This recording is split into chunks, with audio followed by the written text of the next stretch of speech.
Euzubillahimineşşeytanirracim. Bismillahirrahmanirrahim. İnnel hamdelellahi nahmeduhu ve nestainuhu ve nestağfiruh. Ve na'udzu billahi min şururi enfusina ve min seyyiati a'malina. Men yehdihillahu fela mudille lehu ve men yudlil fela hadiye lehu. Ve eşhedü en la ilahe illallah vahdehu la şerike lehu ve eşhedü enne Muhammeden abduhu ve resuluh. Estaizu billah. يا أيها الناس اتقوا ربكم الذي خلقكم من نفس واحدة وخلق منها زوجها وبث منهما رجالا كثيرا ونساء واتقوا الله الذي تساءلون به والأرحام إن الله كان عليكم رقيبا يا أيها الذين آمنوا اتقوا الله حق تقاته ولا تموتن إلا وأنتم مسلمون يا أيها الذين آمنوا اتقوا الله وقولوا قولا سديدا يصلح لكم أعمالكم ويغفر لكم ذنوبكم ومن يطع الله ورسوله فقد فاز فوزا عظيما أما بعد فإن أصدق الحديث كتاب الله وخير الهدي هدي محمد وشر الأمور محدثاتها وكل محدثة بدعة وكل بدعة ضلالة وكل ضلالة في النار. Kardeşler, bir önceki dersimizde Peygamberlerin kıssasını anlatmaya devam ederken son olarak Nuh Aleyhisselam'ın kıssasına başlamıştık. Geçen dersimizde Nuh Aleyhisselam'ın kıssasına hiç girmeden önce şu konuyu beraber incelemiştik. Yani Allah Azze ve Celle neden dolayı peygamber gönderdi? Ne oldu da yeryüzünde peygamber gönderilmeye ihtiyaç duyuldu? Bunun üzerine demiştik ki, hatırlarsanız İbn Abbas'ın bir sözünü söylemiştik.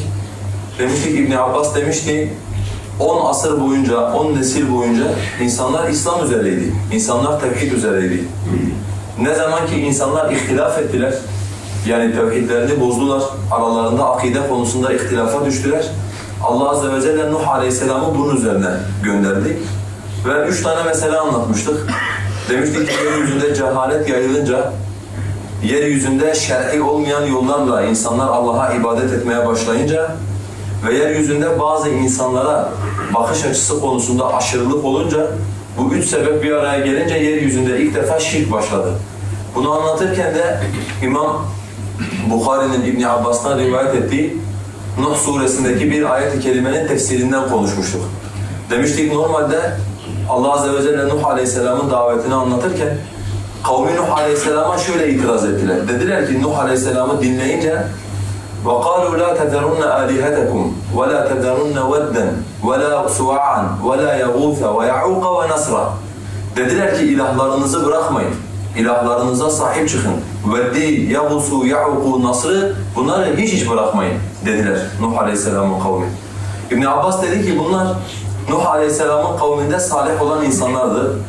Bunlar vefat ettikleri zaman şeytan bunlara dedi ki bunların heykellerini dikin, bunların resimlerini yapın. Bunları gördüğünüz zaman Allah'ı hatırlar, amele karşı iştiyaklı olursunuz diye. Onlar da bunu yaptılar. Ve İbn Abbas demişti ki bu nesil vefat edince, bu nesil helak olunca, ilim de unutulunca, ilim de ortadan kaybolunca insanlar Allah'a şirk koşmaya başladılar. Biz de demiştik ki kardeşler, bir yerde bu hadisten çıkarmış olduğumuz 3 tane nokta varsa orada er veya geç şirk ortaya çıkacak demektir. Bunlardan birincisi cehalettir. Hangi toplumda cehalet yayılmışsa, hangi toplum Allah'ın dininden, şer'i ilimlerden yüz çevirmişse, günün birinde mutlaka orada şirk çıkmak zorundadır. O toplum şirke mahkumdur. Hatta hatırlarsanız demiştik, normalde Allah ve Resulü, tabi tafsilatına girmeyeceğim, hatırlatma yapıyorum sadece, toplumların cahil olduklarından dolayı müşrik olduklarını söylüyor. Yani zaten toplumları şirke götüren en belirgin sebep, toplumların cehaletidir. Fakat demiştik günümüzde maalesef bazıları toplumların cahil olduklarından dolayı müşrik olmadıklarını söylüyorlar. Yani Allah ve Resulü toplumlar cahil diye müşriktir diyor. Fakat bazıları ise hayır bu toplumlar cahil olduklarından dolayı müşrik değildir diyor. Yani adeta Allah'ın ve Resulünün kelamının karşısında kelam uydurma gibi bir operasyon var. Mesela bizim peygamberimiz kendi kavmiyle konuşurken onlara nasıl hitap ediyor?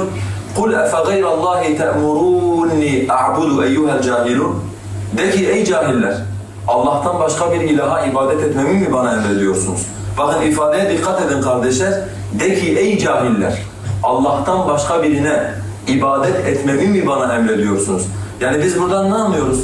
Zaten Mekkeli müşriklerin Peygamberimizi Allah'ın dışında ilahlara ibadet etmeye davet etmeleri onların cehaletinden kaynaklanıyor. Cahil oldukları için bunu söylüyorlar. Hatta biliyorsunuz biz iki peygamber arasına yani İsa Aleyhisselam ile Muhammed sallallahu aleyhi ve sellem arasındaki o 600 yıllık döneme yani fetret dönemi dedikleri kiminin o döneme cahiliye dönemi diyoruz. Cahiliye dönemi.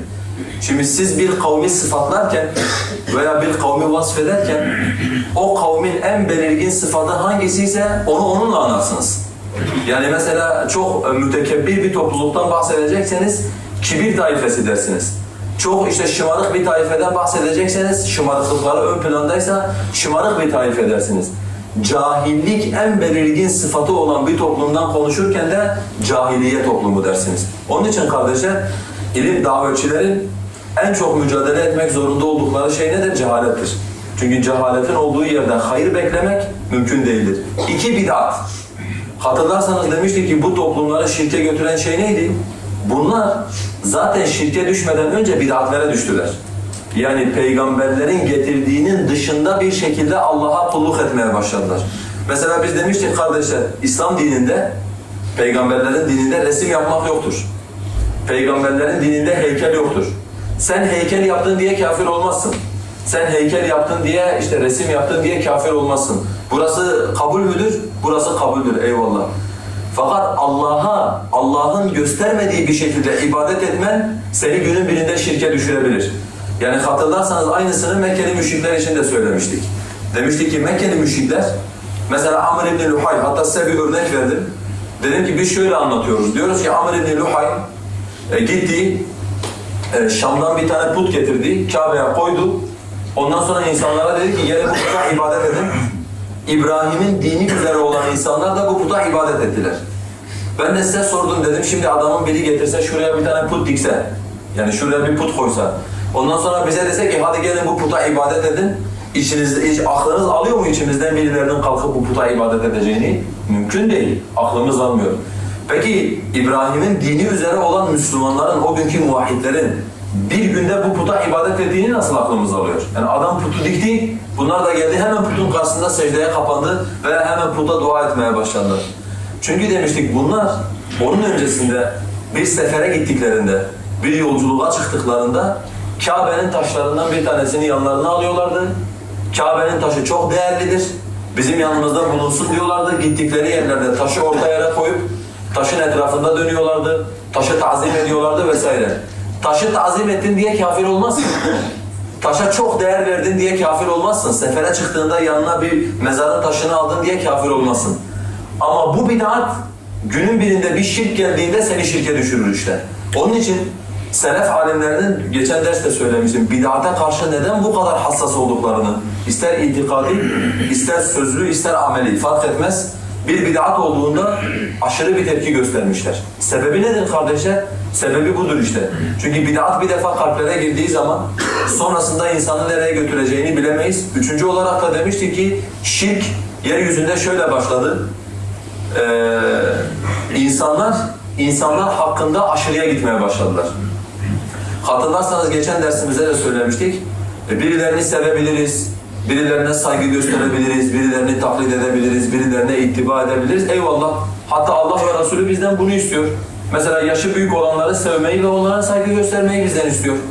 Mesela salih olan, Allah dostu olan insanları sevmeyi ve onlara saygı göstermeyi bizden istiyor. Alim olan insanları sevmeyi ve onlara saygı göstermeyi bizden istiyor. Ama Allah ve Resulü buna bir ölçü koymuştur. O ölçünün dışına çıkıldığı zaman artık kavimler kendi helaklarını beklemek zorundadırlar. Yani Allah'ın ve Resulünün şahıslar hakkında koyduğu ölçüler çiğnendiğinde Artık insanlar Allah'ın kendi haklarında takdir ettiği musibeti beklemek zorundadırlar. Onun için kardeşler, birilerini severken ölçülü seveceğiz. Birilerine tabi olurken ölçülü tabi olacağız. Birilerine saygı gösterirken ölçülü saygı göstereceğiz. Ölçüden kastımız nedir? Kimseye kimsenin rolünü vermeyeceğiz. Yani mesela diyelim ki sevdiğimiz, tabi olduğumuz bir liderimiz var. Seveceğiz, saygı göstereceğiz, itaat edeceğiz, eyvallah. Fakat ona peygamberin rolünü vermeyeceğiz. Yani konuştuğunda sanki hata yapamaz. Bir şey söylediğinde yanlış yapamaz. Bir karar verdiğinde yanlış yapamaz. Peygamberin payesini getirip ona vermeyeceğiz. Bir salih bir insan olabilir, onu seveceğiz, meclisinde oturacağız, Allah'ı hatırlayacağız, eyvallah. Ama Allah'ın rolünü ona vermeyeceğiz. Yani sıkıştığımızda ona dua etmeyeceğiz. Veyahut da Allah'ın kesin helal kıldığı bir şeye haram dediğinde, kesin haram dediği bir şeye helal dediğinde mutlaka bir bildiği vardır. O mu bilecek, ben mi bileceğim demeyeceğiz. Herkesi kendi ölçüsü içerisinde seveceğiz. Eğer bu 3 tane maddeye dikkat edilmezse, şirk nasıl ki salih olan Adem Aleyhisselam'ın zürriyetinde ortaya çıkmışsa, bizler gibi tevhid ehli olan insanlarda da ortaya çıkabilir, Allah'a sığınırız. Bu sebepler oluştuğunda Allah Azze ve Celle şeyi gönderdi dedik, Nuh Aleyhisselam'ı gönderdi. Tabi bu bize şunu da öğretiyor, aynı sebepler günümüzde var olduğu için günümüz davetçilerinin de Nuh Aleyhisselam'ın misyonunu üstlenmeleri gerekir. Yani demek ki Allah bu tip sebepler bir araya geldiğinde insanlardan bazılarının öne çıkıp kavimlerini Allah'a davet etmelerini ve Müslüman olan insanları da muhafaza etmelerini Allah Azze ve Celle talep ediyor bizden. Buradan da bu dersi çıkaracağız. Kardeşler, Nuh Aleyhisselam kavmine geldiği zaman Nuh Aleyhisselam'ın kıssasını Kur'an-ı Kerim birçok yerde zikrediyor. 4 tane surede tafsilatlı bir şekilde zikrediyor. Bunlardan bir tanesi Araf suresi, bunlardan bir tanesi kısa da olsa Yunus suresi, bunlardan bir tanesi Hud suresi, bunlardan bir tanesi Şuara suresi, bunlardan bir tanesi de Nuh suresi. Zaten Nuh Aleyhisselam'ın adına inmiş olan suredir. Bunun dışında Kur'an-ı Kerim'de irili ufaklı bir şekilde Allah Azze ve Celle Nuh Aleyhisselam'ın kıssasına değinse de genelde zikretmiş olduğum bu surelerde Nuh Aleyhisselam'ın kıssasının tafsilatı var. Allah Azze ve Celle diyor ki Kur'an-ı Kerim'de وَلَقَدْ أَرْسَلْنَا نُوحًا إِلَى قَوْمِهِ فَقَالَ يَا قَوْمِ اعْبُدُوا اللّٰهَ مَا لَكُمْ مِنْ إِلَٰهٍ غَيْرُهُ. Kasem olsun ki biz Nuh'u kendi kavmine gönderdik. Ve Nuh kendi kavmine geldiği zaman onlara dedi ki, ey kavmim, bir tek olan Allah'a ibadet edin, sizin için Allah'tan başka ilah yoktur. Nuh Aleyhisselam kavmine dedi ki, ey kavmim, bir tek olan Allah'a ibadet edin, sizin için Allah'tan başka hiçbir ilah yoktur. Nuh suresinde ise Allah Azze ve Celle diyor ki, biz Nuh'u kavmine gönderdik. İnna erselna Nuhan ila kavmi ella ta'budu illallah. Allah'tan başka hiçbir varlığa ibadet etmeyin diye. Yani sadece ve sadece ibadetlerinizde Allah'ı birleyin ve Allah'ın dışında hiçbir varlığa ibadet etmeyin diye. Bakın kardeşler, bu yani Peygamber Aleyhisselam, Nuh Aleyhisselam'ın bu daveti aynı zamanda La ilahe illallah'ın da manasıdır. Şimdi normalde bizler diyoruz ki Kur'an-ı Kerim'deki herhangi bir ayeti tefsir ettiğimiz zaman bunun bazı yolları var. Tefsirin en üst seviyesi, yani tefsirdeki en tabiri caizse kaliteli olanı Kur'an-ı Kerim ayetlerinin tekrar Kur'an-ı Kerim ayetleriyle tefsir edilmesidir. Mesela Allah Azze ve Celle ayet-i kerimede bize diyor وَمَا أَرْسَلْنَا مِنْ رَسُولٍ وَمَا أَرْسَلْنَا مِنْ قَبْلِكَ مِنْ رَسُولٍ إِلَّا نُوحِي إِلَيْهِ أَنَّهُ لَا إِلَٰهَ إِلَّا أَنَا فَاعْبُدُونَ. Senden önce hiçbir peygamber göndermemişizdir ki mutlaka ona şunu vahyetmişizdir. Benden başka ilah yoktur, sadece bana ibadet edin. Yani biz biliyoruz ki her peygamber kendi kavmine La ilahe illallah'a onlara davet etmek için gönderilmiş. La ilahe illallah'ı onlara izah etmek için gelmiştir. Şimdi biri bize sorduğunda peki La ilahe illallah'ın manası nedir dediğinde biz şunu çok rahat bir şekilde diyebiliriz. La ilahe illallah'ın manasını anlamak için Kur'an-ı Kerim'in diğer ayetlerine bakmak lazım. Çünkü Allah Azze ve Celle bir yerde kapalı bıraktığını başka bir yerde açıyor ve bunu bize en güzel açacak olan da peygamberlerdir. Yani peygamberler kavimlerine La ilahe illallah'ı nasıl arz etmişlerse, kavimlerine La ilahe illallah'ı nasıl sunmuşlarsa demek ki La ilahe illallah'ın manası olur.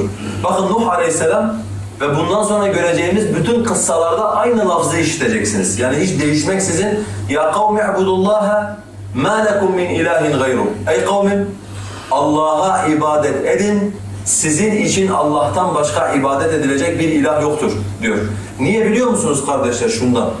Çünkü siz la ilahe illallah dediğinizde aslında iki şey yapıyorsunuz. Bir şeyi nefy ediyorsunuz, bir şeyi de ispat ediyorsunuz. La ilahe illallah dediğinizde bir şeyi nefy ediyorsunuz, bir şeyi de ispat ediyorsunuz. Nefy etmek ne demektir?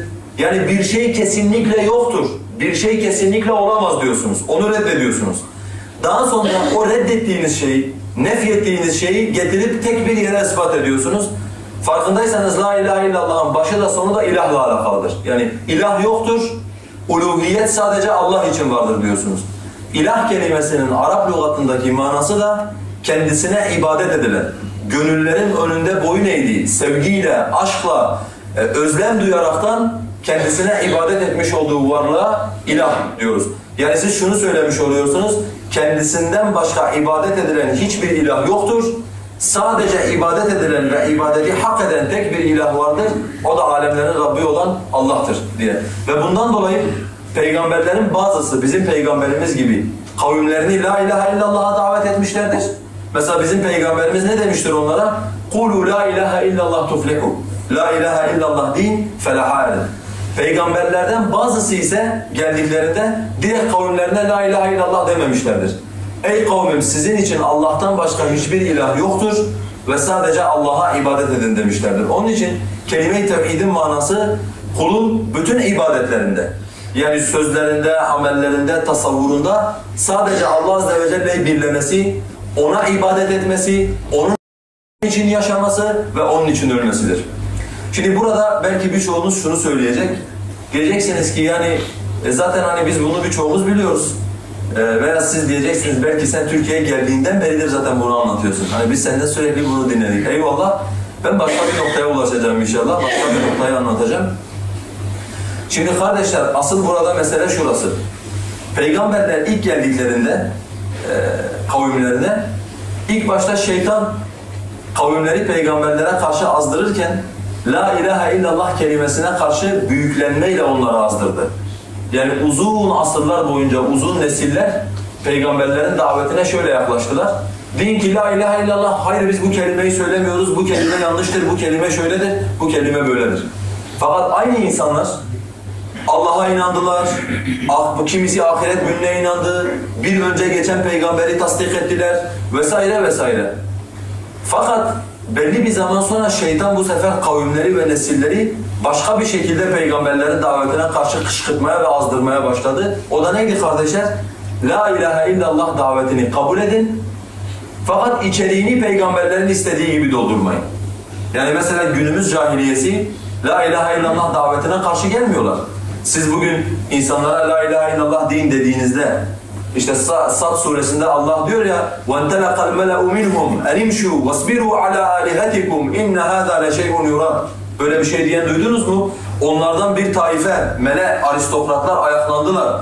Kavimlerine yürüyün dediler, sabredin, ilahlarınız üzerine sabredin. Şüphesiz ki bu sizden istenen bir şeydir. Böyle bir şey yok. Sen zaten la ilahe illallah davetini karşı tarafa aktarırken adam elinde tesbih, kelime-i tevhid çekiyor zaten.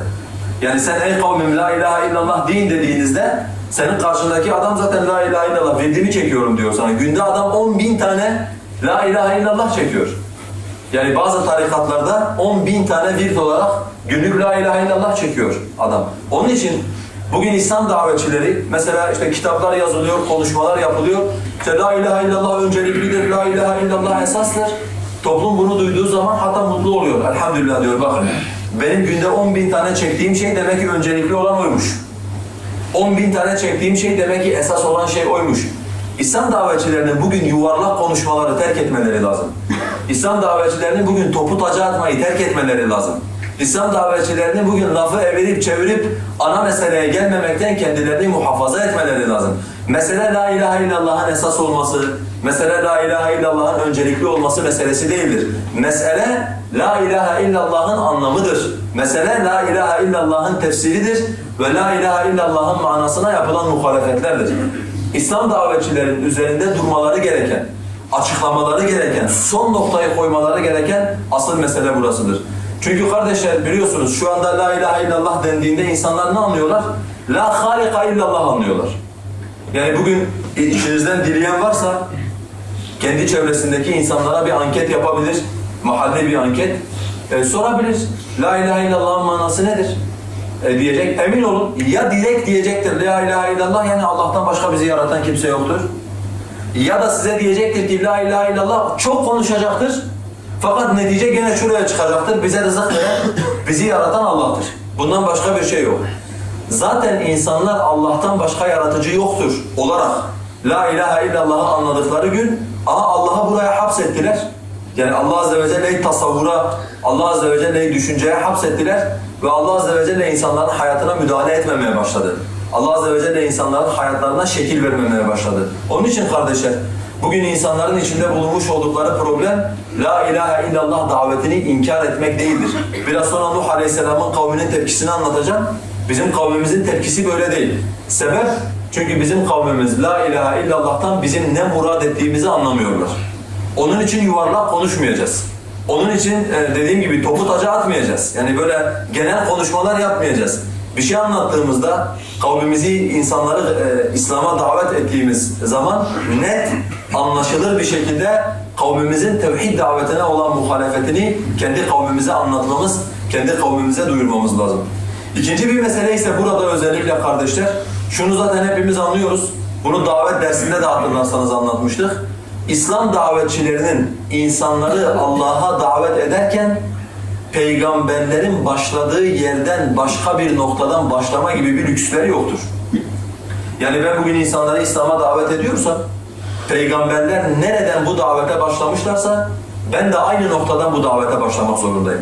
Yani hatta davet dersinde hatırlarsanız size bir tebliğciyle aramda geçen, tebliğ cemaatinden biriyle aramda geçen uzunca bir diyalogu da anlatmıştım geçen haftalarda. Yani hani önce bu kavme bir İslam'ı sevdirelim. Önce bunlara bir namaz kıldıralım. İşte İslam'ın sevgisi bunların kalbine girsin. Ondan sonra biz bunlara kelime-i tevhidi anlatırız veya la ilahe illallah'ı anlatırız. Böyle bir şey yok. Sen davetçiysen ve peygamberlerin mirasçısı olduğunu da iddia ediyorsan aynı zamanda bu peygamberler İslam'a davete hangi noktadan başlamışlarsa sen de insanları İslam'a davet ederken aynı noktadan başlaman lazım. Fakat burada kardeşler özellikle ben bir noktayı izah edeceğim. Mesela sürekli biz bunu söylüyoruz. İşte önce tevhid, önce akide, önce iman, önce bunların oturması lazım. Peygamber Aleyhisselatü vesselam Mekke'de 13 sene boyunca aralıksız ve hiç şey yapmadan, bıkmadan insanlara aynı hakka davet etti, insanları tevhide davet etti. Bu şu anlama gelmemelidir. Önce tevhid, sonra başka şeyler. Kastettiğimiz bizim bu değildir. Önce tevhid, ortada tevhid, sonda tevhid, ara vermeksizin sürekli tevhid. Yani mesela her şeyin bir merhalesi vardır fakat tevhidin merhalesi yoktur. Siz önce dersiniz davet, sonra teşkilat, sonra hicret, sonra cihat, yani hareket seyrini merhalelere bölebilirsiniz. İşte önce yumuşak bir uslup, sonra sert bir uslup, sonra tavır, davet uslubunuza bir merhale koyabilirsiniz mesela. Eyvallah. Fakat tevhide bir merhale belirleyemezsiniz. Önce tevhid, sonra ahlak, böyle bir şey yok İslam'da. Önce tevhid, sonra tevhid ve ahlak. Önce tevhid, sonra tevhid ve ahlak, sonra tevhid ve fıkıh, sonra tevhid ve şu diye. Yani tevhid her merhalenin olmazsa olmazıdır. Niye kardeşler? Çünkü peygamberlere baktığımız zaman, hususen de kendi peygamberimize baktığımız zaman başladığı noktada, durduğu noktada ve bitirdiği noktada sürekli tevhid onun şeyi olmuştur, esası olmuştur. Mesela Aleyhisselatü Vesselam'a bakın. Peygamber Aleyhisselatü Vesselam ilk kavmine geldiği gün ey kavmim dedi, Allah'a ibadet edin. Sizin için Allah'tan başka ilah yoktur dedi. Ayşe annemizin göğsünde can verirken, mübarek ruhunu teslim ederken Peygamber Aleyhisselatü Vesselam Müslümanlara diyordu ki لَعَنَ اللّٰهُ الْيَهُودَ وَالنَّصَارَى اتَّخَذُوا قُبُورَ أَنْبِيَائِهِمُ الْمَسَاجِدِ Allah Yahudi ve Hristiyanlara lanet etsin. Onlar peygamberlerinin kabirlerini mescid edindiler diye. Yani ölürken bile kavmine tevhidi anlattı. Hani ey kavmim sakın ben öldüğümde benim hakkımda aşırıya gitmeyin. Sakın benim kabrimi mescid edinmeyin. Sakın benim kabrimde namaz kılıp sizden sonra gelecek insanların benimle Allah'a şirk koşmasının kapılarını aralamayın diye Aleyhisselatü Vesselam canını vermeden insanlara en son olaraktan tevhidi anlattı. Onun için kardeşler tevhid her merhalenin esasıdır. Önce tevhid dediğimizde tevhide bir merhale biçmiyoruz. Sadece başlangıç noktasının zaruri olarak tevhid olması gerektiğine inanıyoruz. Ondan sonraki bütün merhalelerde de tevhidin mutlaka bulunması gerektiğine inanıyoruz. Şimdi burada özellikle hani İslami çalışma yapan, kendi arasında dinini öğrenen, birbirine kitabı ve hikmeti öğreten kardeşler bazen şöyle bir bıkkınlığa düşebiliyorlar. Akide dersi gördük, bir daha akide dersi gördük, bir daha akide dersi gördük, yine akide dersi görüyoruz. Eyvallah. Zaten olması gereken de budur. Yani akide görülür, ondan sonra terk edilir, başka bir şey görülmez. Her merhalede mutlaka akidenin bulunması gerekir. Diyeceksiniz ki niye? Size bununla ilgili sadece bir örnek söyleyeceğim, sonra devam edeceğim inşallah.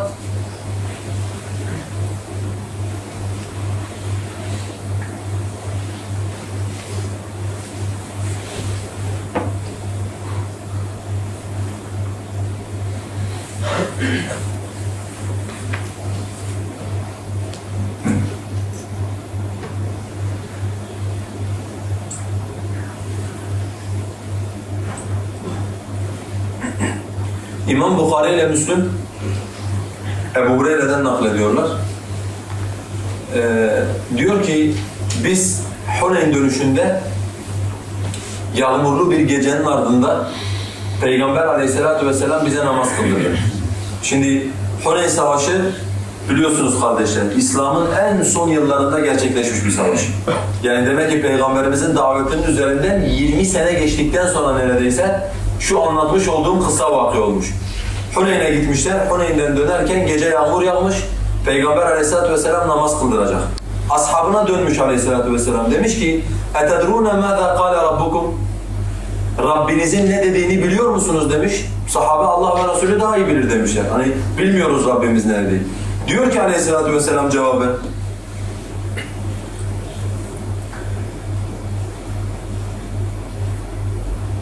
أَسْبَحَ مِنْ عِبَادِي مُؤْمِنٌ بِي وَكَافِرٌ بِي Benim kullarımdan bir grup bana mümin olarak sabahladılar.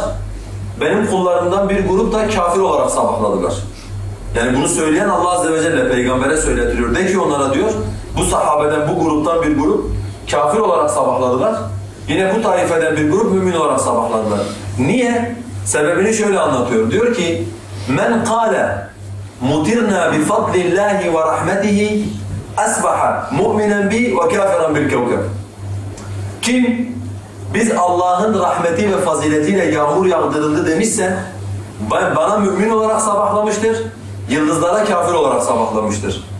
Kim de falanca yıldızla mutirna binevi keza ve keza falanca yıldızdan dolayı bize yağmur yağdırılmışsa bana kafir, yıldızlara mümin olarak sabahlamıştır. Bu ne demek kardeşler? Bu şu demek. Cahiliyede var olan bir adet var. Cahiliyedeki müşrikler gökyüzüne bakıyorlar, günümüzdeki müşrikler gibi. Gökyüzüne bakıyorlar, işte şu yıldız varsa yağmur yağacak, bu yıldız geldiyse bereket gelecek tarzında bir inanışları var. O gece Huneyn gününden dönerken yağmur yağıyor. Yağmur yağdığı zaman sahabelerden bir grup diyorlar ki Allah Azze ve Celle'nin fazlıyla ve rahmetiyle Allah Azze ve Celle bize yağmur yağdırdı. Sahabelerden başka bir grup da diyorlar ki dün gece biz falanca yıldızı gördük. Falanca yıldızı gördüğümüzden dolayı bize yağmur yağdırıldı. Allah Azze ve Celle de sabah peygamberine diyor ki onlara de ki kullarından bir grup bana mümin olarak sabahladı, bir grup da kafir olarak sabahladı. Bu bahsettiğimiz adamlar, kişiler 20 sene Peygamberimizin rahle-i tedrisatından geçmiş olan insanlar. Kim Allah'ın fazlı ve rahmetiyle yağmur yağdırıldı dediyse bu bana mümindir, yıldızları inkar etmiştir. Kim de yıldızlarla yağmur yağdırıldı demişse bu bana mümindir fakat bana karşı kafir olmuştur, yıldızlara karşı ise mümindir. Bu büyük şirk midir, küçük şirk midir, ne zaman büyük şirk olur? Onun tafsilatına girmek istemiyorum. Benim burada anlatmak istediğim şey şurasıdır. İnsan 20 senede Peygamberimizden ders alsa, 20 senede Peygamberimizin dizinin dibine otursa sallallahu aleyhi ve sellem, şeytan insanın itikadını zedeleyebilir. Yani itikat dediğiniz şey bir defa size yapıştığı zaman bir daha sizden ayrılmayan bir şey değil. Siz onu bilgiyle, siz onu takvayla, siz onu amelle muhafaza etmezseniz şeytan günün birinde sahabenin itikadını zedelediği gibi, sahabenin itikadını bozduğu gibi sizin itikadınızı da bozabilir, sizin itikadınızı da zedeleyebilir. Ondan dolayı kardeşler hangi merhale olursa olsun, hangi dönem olursa olsun tevhid ve akide esastır. Müslümanların sürekli birbirlerine akideyi, tevhidi hatırlatmaları lazım. Bunu söylemeleri lazım. Hele hususen bizim gibi zeminin çok kaypak olduğu, insanların 3-5 yılda bir akide değiştirdiği veyahut da insanların 3-5 yılda bir din değiştirdiği, hani bırakın akide değiştirmeyi, insanların 3-5 yılda bir din değiştirmiş olduğu bir zeminde Müslümanların bu konuya daha hassasiyetle dikkat etmeleri gerekiyor. Allah muhafaza, aksi halde itikadlar zedelenebiliyor. İkinci olaraktan kardeşler, yani bu kıssayı anlatırken özellikle dikkatinizi çekmek istediğim konulardan bir tanesi, gerek Nuh Aleyhisselam'ın kıssasında işleyeceğimiz kadar, gerek diğer bütün peygamberlerin kıssasında şunu göreceksiniz. Peygamberler kavimlerine geldikleri zaman kavimlerine umumen gelmişlerdir. Yani hiçbir peygamber bir şehre geldiğinde ey kavim, ben falanca kabileye geldim, diğer kabileler beni dinlemesin. Veya ben sadece yönetimle konuşmak için geldim, yönetimin şirkine müdahale edeceğim, diğerlerini beni ilgilendirmez, siz bana karışmayın, ben size karışayım dememesine rağmen, yani bütün kavmi eşit bir şekilde karşılarına almalarına rağmen, halk değil de peygamberlerin karşısında sürekli yönetici tabaka dikilmiş. Yani Kur'an-ı Kerim bunlara mele diyor, mele. Nuh Aleyhisselam'ın kavmi için mesela Allah Azze ve Celle diyor ki Nuh onları tevhide davet ettiği gibi قَالَ الْمَلَأُ الَّذ۪ينَ كَفَرُوا مِنْ قَوْمِهِ onun kavminden kafir olan mele dedi ki, yani peygamberlerle muhatap olan, peygamberlerle konuşan insanlar, mele olan insanlar. Mele ne demek kardeşler? Mele dediğimiz zaman bu bizim şu anda doğudan Bolalara da mele diyorlar, onu kastetmiyoruz. Gerçi doğunun meleleri de aynı görevi görüyorlar, o ayrı bir mesele, yani vazife itibariyle farklı bir vazifeleri yok. Fakat kelime olarak da mele dediğimizde, mele aristokrat demektir. Mele bir kavmin elit kesimi demektir. Yani kavmin, günümüz tabiriyle kavmin sosyetesi demektir. Yani bir kavmin içerisinde kendini o kavimden üstün gören, kendini o kavmin tepesinde gören, diğer insanları kendinden aşağı gören, biz yönetiriz, işte benimle göbeğini kaşıyan bir adamın oyu bir olamaz diyen, mesela bu insanlar yaşadığımız çağın melesidir. Başka insanları küçümseyen ve kendilerini o insanlardan üstün gören insanlardır. Şimdi burada bizim hani bunların niye böyle bir tavır aldığına girmeden önce şu soruyu sormamız lazım. Niye peygamberler bütün insanları davet etmelerine rağmen melek tabakası bu işe müdahale etmiştir? Yani aristokrat olan insanlar peygamberlerin karşısına dikilip işte sen yalancısın, sen sapıksın, sen atalarımızın dinini değiştirdin, senin amacın üstünlük taslamaktır. Belki bir sonraki derste işleyeceğimiz konuları peygamberlere söylemiştir. Bunun iki tane sebebi vardır kardeşler. Yani hangi kavim olursa olsun bir peygamber tevhid davetini getirdiğinde kavmin elit tabakası onların karşısına dikilir. Bunun iki sebebi vardır. Birincisi, çünkü din yetkisi peygamberlerle beraber aristokratların elinden alınmıştır. Din yetkisi peygamberlerle beraber aristokratların elinden alınmıştır. Onun için bu kızgınlık, bu öfke, bu saldırmanın sebebi de budur. Yani daha açık bir ifadeyle söyleyelim. Peygamber Allah'ın elçisidir ve Allah'ın kullardan ne istediğini peygamber insanlara söyler. Bu ne demektir? İnsanlar adına din belirleyen, insanlara bu dindir bunu yapın, bu dindir bunu yapmayın, helaller ve haramlar belirleyen insanlar peygamberin gelmesiyle beraber onların vazifesi artık bitmiştir. Çünkü Allah Azze ve Celle bir elçi göndermiş ve elçi direkt insanlara Allah'tan haber veriyor. Onun için de kafirler buna karşı çıkıyorlar. Niye kardeşler? Çünkü siz bir kavme din belirlediğiniz zaman o kavmi yönetmek, o kavmi sömürmek, o kavmi yönlendirmek artık sizin tek elinizdedir. Hatırlarsanız davet derslerinde size bir konudan bahsetmiştim, onu tekrar edeceğim. Mesela demiştik ki Mekkeli müşrikler, işte Ebu Cehiller, Ebu Süfyanlar, bunlar aslında akıllı adamlar. Yani bunlar akıllı olmasalar o kadar zengin olmazlar. Bunlar akıllı olmasalar kavmin başına lider olmazlar. Demek ki bunlarda bir akıl var. Peki bunlarda bu akıl olmasına rağmen bunlar bu taşların fayda ve zarar vermediğini, bu taşların ilah olmadığını, kendi elleriyle yaptıkları şeyin insanlara fayda ve zarar vermeyeceğini bilmiyorlar mı? Bunu da biliyorlar. Hatta hatırlarsanız size onlardan bir örnek vermiştim. Demiştim kavmin liderlerinden birinin çocuğu öldürülüyor Kureyş'te. Putun yanına geliyorlar, fal oku çekiyorlar. Hani karşı tarafı öldürelim mi ne yapalım? Birinci fal okunu çekiyorlar, deve çıkıyor. Yani öldürmeyin, deve kesin. İkinci fal okunu çekiyorlar, deve kesin. Üçüncüyü çekiyorlar, deve. Dördüncüyü deve. Adam en son fal oklarını toplayıp putun yüzüne fırlatıyor. Bu Kureyş'in eşrafından bir tanesi.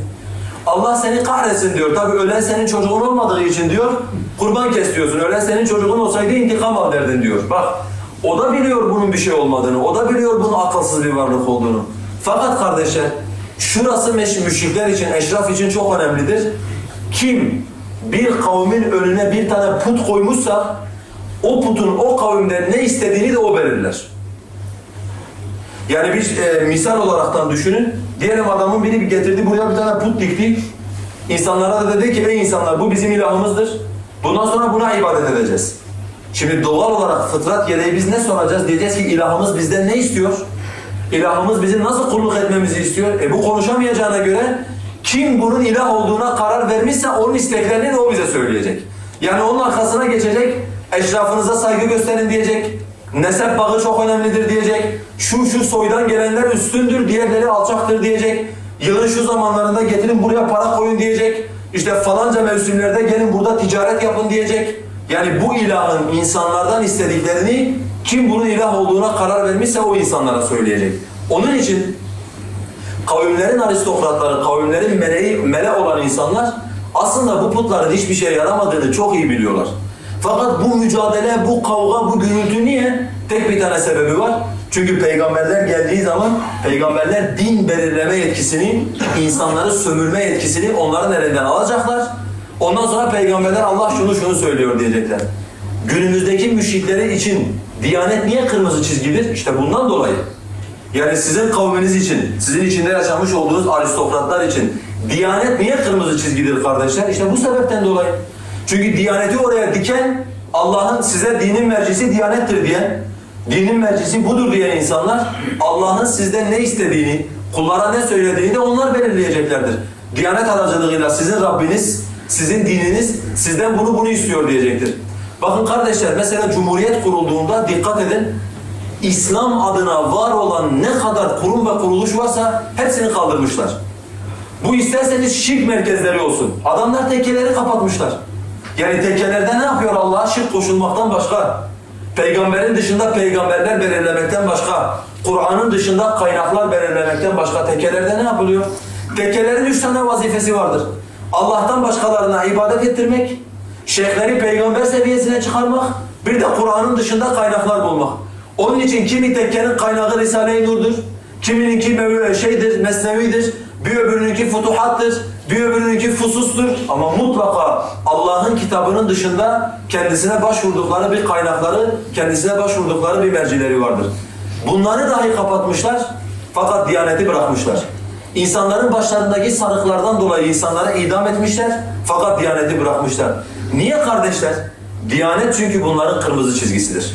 Diyanetin varlığı demek, insanlar adına Allah'ın dışında din belirlemek demektir.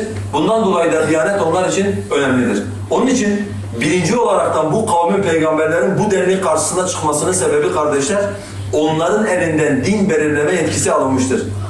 Bundan dolayı özellikle şunu söyleyeceğim, asıl meseleye geleceğim.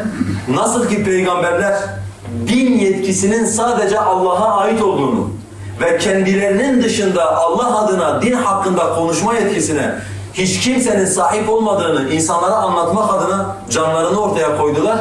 Günümüzdeki davetçilerin ve Müslümanların da Allah'ın dışında insanlara din belirleyen kurumlarla mücadele ederken aynı şiddetle, aynı dik duruşla, aynı netlikle davranmaları gerekir.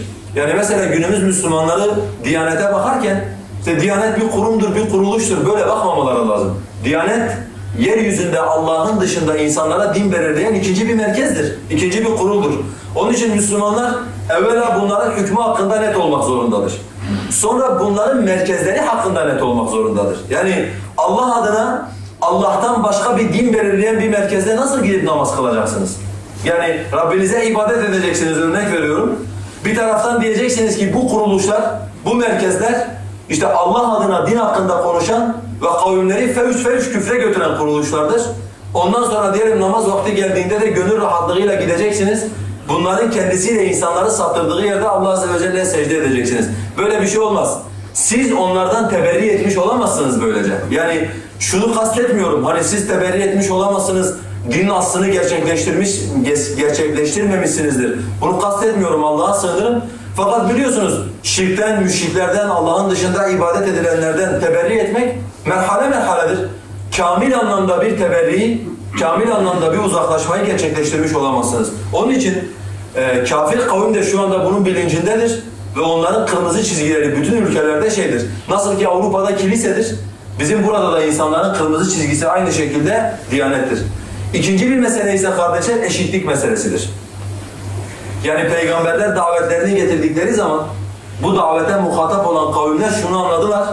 Peygamberler insanları şuna davet ediyorlar. Hepiniz Allah'ın ahkamı önünde eşitsiniz. Yani aristokrat olan da, köle olan da, işçi olan da, patron olan da hiç fark etmez. Hepiniz Allah Azze ve Celle'nin hükümlerinin önünde eşitsiniz diye bu daveti getirdiklerini çok iyi anladılar. Bütün insanlık tarihi boyunca kanun belirleyen insanların evlerine kanun uğradığı hiçbir zaman görülmemiştir. Yani insanlık tarihi hep şunun şahididir. Birileri kanunları belirler fakat kanunlar asla onların saraylarına uğramaz. Yani onların sarayında serbestlik vardır, ibahiye vardır. Diledikleri gibi yaşayabilir, diledikleri gibi davranabilirler. Bunu yıkan kimdir kardeşler? Bunu yıkan peygamberlerdir. Yani Peygamber Aleyhisselatü Vesselam'ın Fatıma'ya vallahi benim kızım Fatıma bile eğer bir şey çalmış olsa ben onun elini keserdim dediği şey bir tek Peygamberimizin ve diğer peygamberlerin şeyinde davetinde mevcuttur. Bundan dolayı mütekebbir olan kavimler, kavimleri yönlendiren ve onları sömüren kavimler hiçbir zaman kardeşler şeyle eşit olmak istemezler. Sömürdükleri tebaayla eşit konumda olmak istemezler. Yani mesela örnek veriyorum, şimdi bir İslam devletinin kurulduğunu düşünün. Askerlik yapılacak. Yani İslam devleti var. İslam devletinin bir ordusu var. Askerlik yapılacak. Askerlik yaparken devlet başkanının çocuğuyla normal halktan birinin çocuğunun arasında bir fark olabilir mi? Mümkün değil. Yani halife insanları şeye davet ettiğinde, Allah'ın yolunda cihad etmeye davet ettiğinde halifenin çocuğu da gelecek. 18 yaşında herkes gelmiş demişse normal işçinin çocuğu da gelecek. İçişleri Bakanı'nın çocuğu da gelecek. İçişleri Bakanı'nın temizliğini yapan temizlikçinin çocuğu da gelecek. Hiç fark yok arada. İkisi de askere gelecek. Şimdi mesela günümüzde düşünün, milleti özellikle son 30 seneden bahsediyorum. Türkiye'nin doğusuyla batısını birbirinden kırdırdılar. İnsanlar hiç uğruna birbirlerini öldürdüler. İki taraf da Allah'ın dinine göre kesinlikle hani kıyamet gününde cehennemlik bir iş yaptı. Cahiliye davasını güttüler, milliyetçilik davasını güttüler. Nasıl bunu becerdiler kardeşler? Dağa taşa yazdılar. Önce vatan. Vatan canım sana feda. İşte bir karış toprak için hepimiz ölürüz. İşte bu bayrak falan. Peki bunu söylerken halkın çocuğunu zorla askere aldılar. Sömürdükleri, Kur'an'ın mustazaf dediği insanların çocuklarını zorla askere aldılar. Bir başbakan çocuğunun, bir genelkurmay başkanının oğlunun, bir İçişleri Bakanı'nın oğlunun bu savaşta, bu şeyde öldüğünü gördünüz mü? Mümkün değil. İşte bu kavim dini bundan dolayı istemez. Yani günümüz müşriklerinin de eşitlik istememesinin sebebi onlar insanlara kanunlar belirleyecekler. İnsanlar bu kanunlar için yaşayıp bu kanunlar için ölecekler. Fakat işin zahmet kısmı onlara hiç uğramayacak. Yani onlar hep işin sefasını sürecekler. Geçmişteki müşrikler de bunu istediklerinden ötürü peygamberlerin daveti de eşitlik daveti olduğundan dolayı herkes Allah'ın kanunlarının önünde eşittir. Peygamber de eşittir. Peygamberin dışındaki varlıklar da eşittir. Bu konuda hiçbir fark yoktur. Bunu anladıklarında ellerindeki imtiyazların ellerinden gideceğini anladıkları anda kavimler hemen ayaklandılar. Peygamberlerin karşısına dikilmiş oldular. Bu iki sebep mustazafların değil de daha ziyade mele dediğimiz müstekbir tayfasının peygamberlerin karşısına dikilmesinin asıl şeyidir. Asıl sebebidir demiş olalım. Son olaraktan kardeşler şu konuya değineceğim, ondan sonra konuyu bitireceğim inşallah. Bu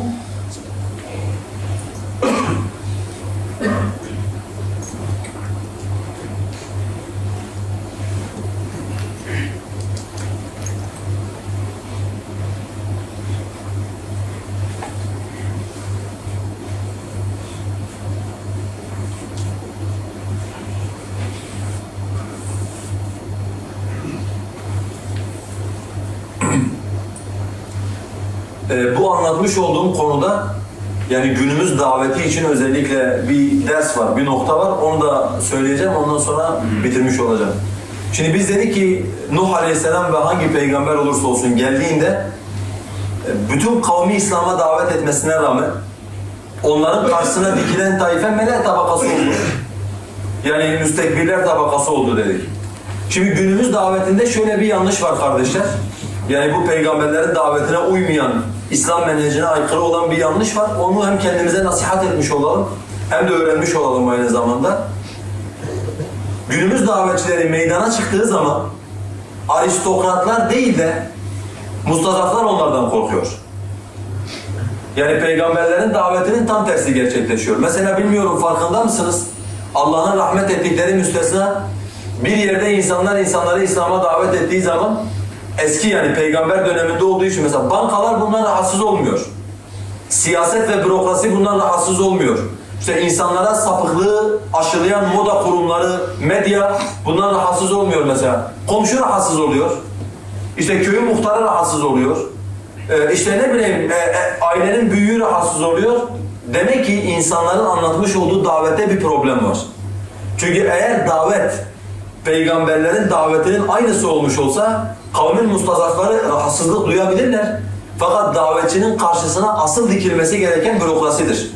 Asıl dikilmesi gereken işte bu biraz önce ismini zikretmiş olduğumuz kavmin sosyetesi dediğimiz, kavmin elit tabakası dediğimiz kavmin üst tabakasıdır. Eğer biz insanları İslam'a davet ettiğimizde bunlar değil de bakkal bizden rahatsız oluyorsa, bunlar değil de manavla kasap bizden rahatsız oluyorsa emin olun bizim davetimizde bir problem var demektir. Normalde onlar da rahatsız olabilirler. Bu ayrı bir mesele. Fakat ilk olarak bizimle muhatap olan ve bizim karşımıza onlar dikilmişse bu demektir ki bizim davetimizde bir arıza var. Bizim davetimizde bir problem var. Demek ki birilerini ürkütmemiş. Yani yaptığımız davet ya kapsayıcı değildir ya onların yani yeni olan modern dediğimiz cahiliyelerini tam tespit edememişiz demektir. Bundan dolayı da onları ürkütmemişiz demektir. Ve bundan dolayı da bize müdahale etmezler. Onun için kardeşler peygamberler geldikleri toplumlarda bakkalla, manavla, kasapla uğraşmamışlar. Zaten bakkal, kasap, manav belirleyici de değildir. Yani mesela Cumhuriyet dönemini düşünün. Bir gece önce millete sorsaydın herkes Müslümandı, herkes şeriatçıydı. Sabah Cumhuriyet kuruldu, halk ondan sonra Cumhuriyetçi oldu. Yani halk budur. Hani halkta bir şuur, bir bilinç olmadığı için yönetim değişir, sistem değişir, beraberinde halk da değişir. Bugün sokaklarda mesela açık saçık gezen insanlar, yarın İslam devleti kurulduğunda başlarına bir tane İran'da olduğu gibi yani İran'daki İslam devleti değildir. Sözüm yanlış anlaşılmasın. Hani anayasaya İslam yazdığında başlarına bir tane örtü atıp o şekilde sokağa çıkacak insanlar. Yani halk belirleyici değildir. Onun için biz insanlara davetimizi götürdüğümüzde peygamberlerin davetine uymuş mudur yoksa uymamış mıdır? Hani bunu anlayabilmek için kardeşler bakmamız gereken nokta bizden kimin rahatsız olduğu, bizim karşımıza kimin dikildiği ve bizimle kimin uğraştığıdır. Bu noktanın bizi ilgilendirmesi lazım. İkinci bir mesele ise kardeşler, peygamberler evet mesela mustazafları birinci derecede kendilerine muhatap almamışlardır. Bunlar kandırılmıştır. Bunlar işte insanlar tarafından aldatılmıştır demişlerdir. Ve davet yaparken de bunlardan ziyade aristokratları kendilerine muhatap almışlar. Bunlara da güzel bir dille anlatmışlardır. Fakat kardeşler hiçbir zaman peygamberler mustazaf olan insanları İslami hüküm açısından müstekbir olan insanlardan ayırmamışlardır. Yani kavimlerine geldikleri zaman tamam bunlar kandırılmıştır eyvallah. Bunlar zayıf bırakılmıştır eyvallah. O zaman bunlar Müslümandır. Mesela Nuh Aleyhisselam için söylüyorum.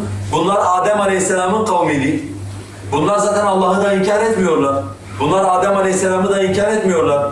Bunların tapıyoruz dedikleri şeyler veya bize fayda veriyor dedikleri şeyler de salih insanların şeyleridir, heykelleridir. Yönetim tabakası da bunları kandırmıştır. Bunlar o zaman Adem Aleyhisselam'ın dini üzeredir. Bunlar kandırılmıştır, bunlar Müslümandır. Böyle bir şey de söylememiş peygamberler. Onun için yani günümüz davetçileri bir taraftan şuna dikkat etmek zorundadırlar. Evet mustazaflarla müstekbirler bir değildir. İkisini aynı kefeye koymak mümkün de değildir. Bunlara daha yumuşak, daha usluplu, bunları kazanma yoluna gitmemiz lazım. Aristokrasiye karşı sert olmak lazım. Onlara karşı tepkimizi ortaya koymak lazım. Burası eyvallah. Ama Allah'ın dininde sömürenle sömürülen, yönetenle yönetilen, müstekbirle mustazaf, İslami açıdan hükümleri birbiriyle aynıdır. İslami açıdan hükümleri birbirinden aynıdır. Peygamberler hiçbir şekilde kavimlerinin ayak takımıyla kavimlerinin yönetim takımını birbirinden ayırmamışlardır. Peki kıyamet gününde Allah Azze ve Celle ayırmış mıdır? Kıyamet gününde Allah Azze ve Celle de ayırmamıştır. Yani mesela kıyamet gününde Ahzab suresinde Allah Azze ve Celle diyor ki halkın durumunu anlatırken قَالُوا رَبَّنَا اِنَّا أَطَعْنَا سَادَتَنَا وَكُبَرَاءَنَا فَأَضَلُّونَ السَّب۪يلَ Derler ki Rabbimiz bizim bir suçumuz yok. Biz kavmimizin yöneticilerine tabi olduk. Biz kavmimizin sadatına, efendilerine tabi olduk ve bizi saptırdılar diyecek Allah Azze ve Celle. Allah Azze ve Celle fakat onları onaylamayacak. Mesela Sebe suresinde Allah Azze ve Celle onların arasında geçen bir konuşmayı anlatıyor. Diyor ki konuşmada, belki Kur'an'daki en uzun kısım burası zaten. Onun için bunu özellikle okuyacağım. وَلَوْ تَرَى اِذِ الظَّالِمُونَ مَوْقُوفُونَ عِنْدَ رَبِّهِمْ يَرْجِعُ بَعْدُهُمْ اِلَى بَعْدٍ الْقَوْلِ Sen o zalimleri bir görsen diyor Allah Azze ve Celle. Rabbinin karşısında dikilmişlerdir. Birbirlerine laf çevirirler. Yani onlar onlara laf atar, onlar onlara laf atar. Bakın dikkat edin kardeşler, Allah Azze ve Celle hepsini aynı kefeye koyuyor bunların. O zalimleri görsen. Diyor ki Allah, قَالَ الَّذ۪ينَ اسْتُضْعِفُوا لِلَّذ۪ينَ اسْتَكْبَرُوا لَوْلَا أَنْتُمْ لَكُنَّا مُؤْمِنِينَ Zayıf bırakılmış olan mustazaflar, kendi kavimlerinin müstekbirlerine, yöneticilerine derler ki, siz olmasaydınız biz müminlerden olurduk.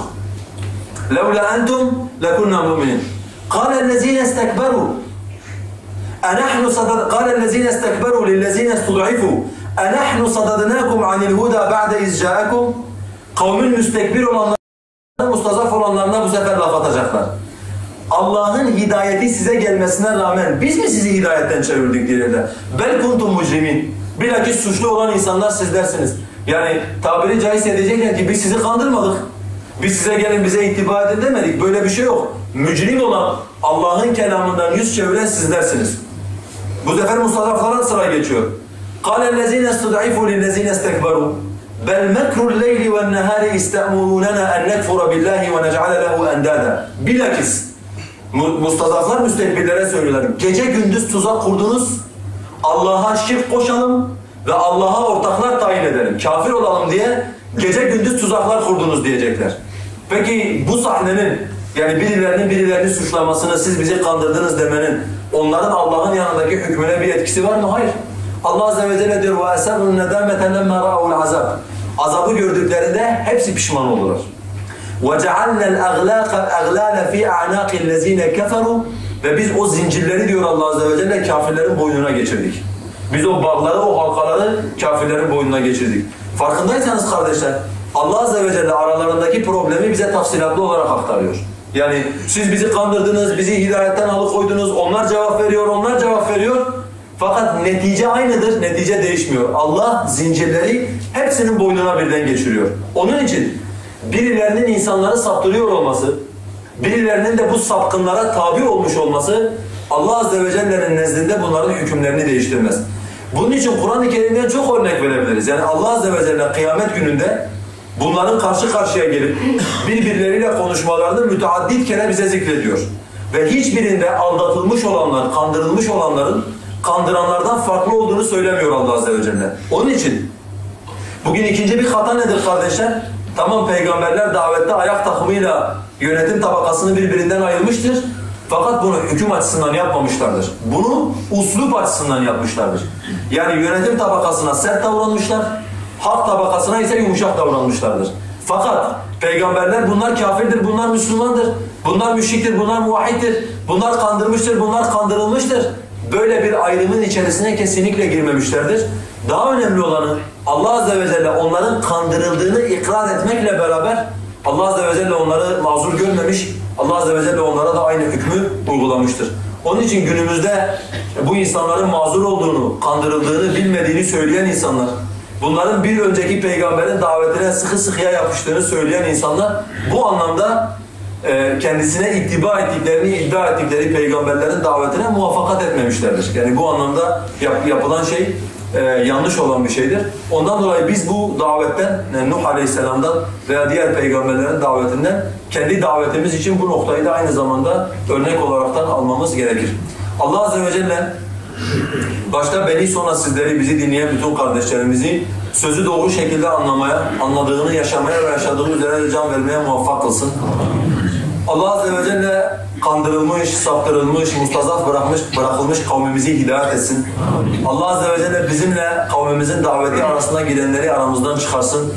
Allah Azze ve Celle yeryüzünün doğusunda ve batısında tevhid kelimesini yüceltmek için Allah'ın dinine hizmet eden mücahit kardeşlerimizi muzaffer kılsın. Kafirlerin tuzaklarını onların boynuna geçirsin. İslami sahada çalışan Müslümanların kalplerindeki sıkıntıları gidersin. Allah Azze ve Celle kalplerimizi birbirimize ısındırsın. Ve Allah bizi burada taati üzere bir araya topladığı gibi kıyamet gününde Peygamber Aleyhisselatü Vesselam'ın ham sancağı altında bizi bir araya toplasın. Firdevs cennetleriyle ve kendini görme, cemalini görme şerefiyle bizleri şerefiyab eylesin. Allahümme amin, Allahümme amin, Allahümme amin. Ve ahiru davana elhamdülillahi rabbil alemin.